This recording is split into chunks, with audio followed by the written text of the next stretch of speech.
কখনো কি আপনার এমন ভাব এসেছে সব কিছুই ছেড়ে দিয়ে কোথাও হারিয়ে যেতে ইচ্ছে করছে?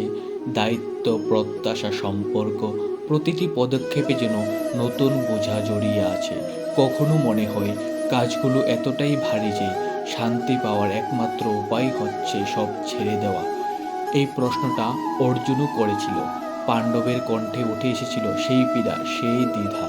সে শ্রীকৃষ্ণকে জিজ্ঞেস করল, হে কৃষ্ণ, কর্মসন্ন্যাস কি শ্রেষ্ঠ নাকি কর্মযোগ?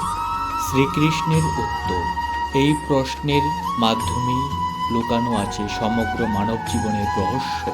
এখানেই শুরু হয় আমাদের আজকের আলোচনা, কর্মসন্ন্যাস যোগ। শ্রীকৃষ্ণ বলেন, কর্মসন্ন্যাস আর কর্মযোগ যে একেবারেই আলাদা, তা ভুল বোঝাবুঝি। অনেকে ভাবেন সন্ন্যাস মানে কাজ ছেড়ে ধ্যান ধ্যান করা, কিন্তু বাস্তবে সন্ন্যাসের মর্ম হলো আসক্তি ছেড়ে দেওয়া। আপনি যদি কাজই না করেন, মন তখনও কাজ করে, ইচ্ছা, আত্মচিন্তা, স্মৃতি। অতএব প্রশ্ন নয় কাজ করা, প্রশ্ন হলো কাজের সঙ্গে আপনার সম্পর্ক কী রকম। আপনি কি কাজকে নিজের পরিচয় বানিয়ে নিচ্ছেন নাকি কাজকে দায়িত্ব মনে করে করছেন? শুধু গান কিংবা শুধু কর্ম, কোনোটাই একলই পথ নয়। কর্ম যদি গানে প্রভা পায়, তখনই হবে পবিত্র কর্ম। আর সন্ন্যাস যদি শুধু শরীরে অবস্থার পরিবর্তন হয়ে থাকে, সে মুক্তি দেয় না। সন্ন্যাস মানে হলো আমি কর্তা, এই মিথ্যা ধারণা ত্যাগ করা। যে মানুষ কাজ করে কিন্তু ফলের মালিকানা দাবি করে না, তিনি প্রকৃত সন্ন্যাসী। কল্পনা করুন, এক কৃষক তার মাঠে কাজ করে। সে ফলের জন্য কাজ করে নাকি কামনা ছাড়া শুধু কাজ করে?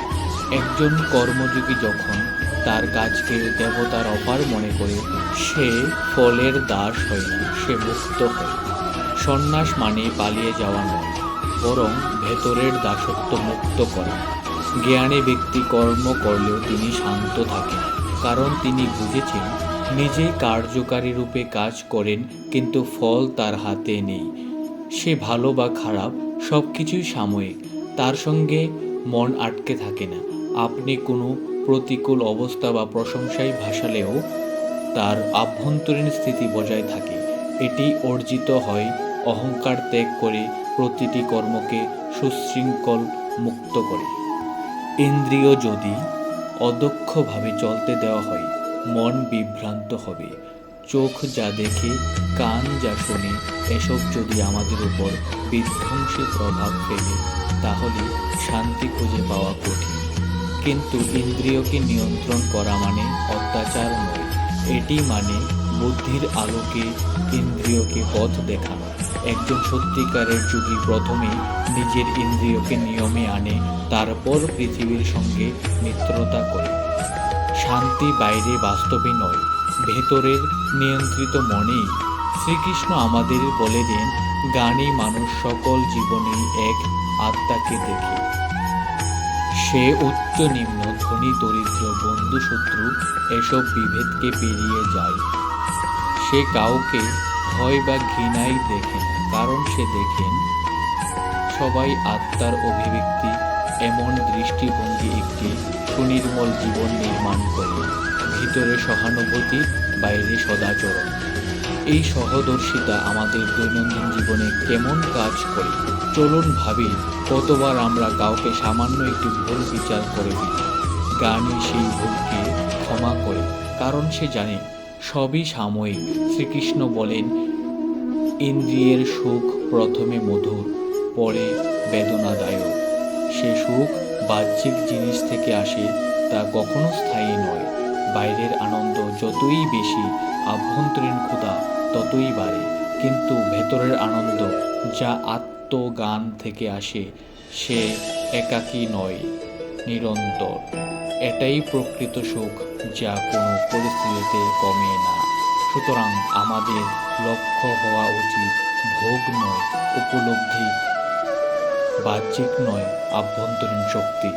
শ্রীকৃষ্ণ খুব স্পষ্টভাবে বলেন, রাগ ও কামনা মানুষের সবচেয়ে বড় শত্রু। রাগ মানুষকে অন্ধ করে দেয়, আর কামনা তাকে দাস বানায়। আপনি যদি প্রতিটি আসক্তিকে চিহ্নিত করেন, চাহিদার পেছনে ছুটে না ভাগা, তাহলে আপনি স্বাধীনতার পথে এক পদক্ষেপ এগিয়ে যাবেন।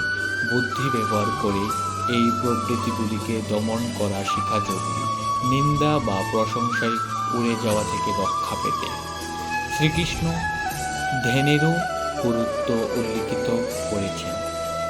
মনকে স্থির করা, নিশ্চল করে নিজের ভেতরের দিকে তাকানো, এটাই ধ্যান। ধ্যান মানে পালানো নয়, ধ্যান মানে নিজের সঙ্গে সত্যিকারের সাক্ষাৎ। প্রতিদিন সামান্য কিছু সময় ধ্যান দিলে ধীরে ধীরে ভেতরের গোলযোগ কমে যাবে। শ্রীকৃষ্ণ বলেন, যে ব্যক্তি সব জীবের মধ্যে আমাকে দেখে সে কখনো বিচলিত হয় না। ঈশ্বর আলাদা কোথাও নেই, সে প্রতিটি প্রাণে রয়েছে। এই উপলব্ধি ভয়ের শেষ করে, কারণ যখন আপনি জানেন আপনি শুধুই একা নন, তখন সাহস আসে, আর সেই সাহসে অবিচলতা জন্মায়। মানুষ তখন নিজের কর্তব্য নির্বাহ করতে দ্বিধা পায় না। এই উপলব্ধি আমাদের দৈনন্দিন কাজে অনুপ্রাণিত করে। একটি ছোট কাজও যখন ভক্তি মনোভাব নিয়ে করা হয়, তা পবিত্র হয়ে ওঠে। শ্রীকৃষ্ণের সার কথা, কাজ করো কিন্তু আসক্তি ছাড়ো। কাজ করো পরিবার, সমাজ ও কর্তব্যের জন্য, কিন্তু ফলকে নিজের দাবি করো না। এই দর্শনই কর্মযোগ ও সন্ন্যাসের মিলনস্থল।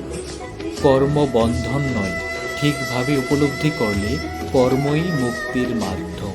আজকের পৃথিবীতে কোনো চাকরি, কোনো সম্পর্ক বা কোনো রকম সেবা, সব কিছুই যদি নিঃস্বার্থভাবে করা হয়, তাহলে মানুষ মানসিকভাবে মুক্ত হয়।